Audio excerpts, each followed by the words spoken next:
Quba rayonunun gözəl təbiəti və zəngin su ehtiyatları ilə tanınan Vəlvələ çayı son dövrlərdə ciddi təhlükə altındadır. Yerli sakinlərin və şahidlərin bildirdiyinə görə Orxan adlı bir şəxs çay ərazisində qanunsuz işlər apararaq ətraf mühitə böyük ziyan vurur. Çayın məcrası dəyişdirilir, həyat məhv olur. Aparılan qazıntılar nəticəsində çayın təbii axarı pozulur, torpaq layları dağıdılır, suyun keyfiyyəti pisləşir, çay ətrafındakı flora və fauna isə yox olma təhlükəsi ilə üz-üzə qalır. Bu isə təkcə ətraf mühitə deyil, həm də əhalinin içməli su ehtiyatlarına, təsərrüfat fəaliyyətinə və ümumilikdə ekosistemə ağır zərbədir. Azərbaycan Respublikasının ekologiya və təbii sərvətlərinin mühafizəsi ilə bağlı qanunların çaylarda və onların ətrafında qazıntı torpaq daşınması və çirkləndirilməsi qəti şəkildə qadağan edilir. Lakin Orxan adlı şəxsin bu fəaliyyətinə heç bir nəzarət və hüquqi reaksiya göstərilmir. Bu da haqlı suallar doğurur. Ekologiya və Təbii Sərvətlər Nazirliyinin regional idarəsi hara baxır? Təbiəti qorumaq hər birimizin borcudur.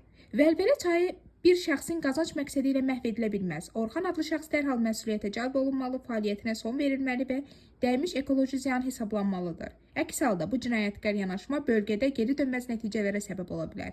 Təbiət özünü qoruya bilmir. Onu qanunlar və vicdanı olan insanlar qoruyur. İndi susmaq sabah çayın qurumasına, torpağın ölməsinə və həyatın yox olmasına göz yummaq deməkdir. Məsələ ilə bağlı üzümüzü tuturuq bütün aidiyyatı qurumları və güc strukturlarına, məsələnin ciddi sürətdə araşdırılmasını və Orxan adlı şəxs barəsində lazımi tədbirlərin görülməsini xahiş edirik. Məsələ ilə bağlı araşdırmamız davam edir. Qarşı tərəfin mövqeyini dinləməyə hazırıq.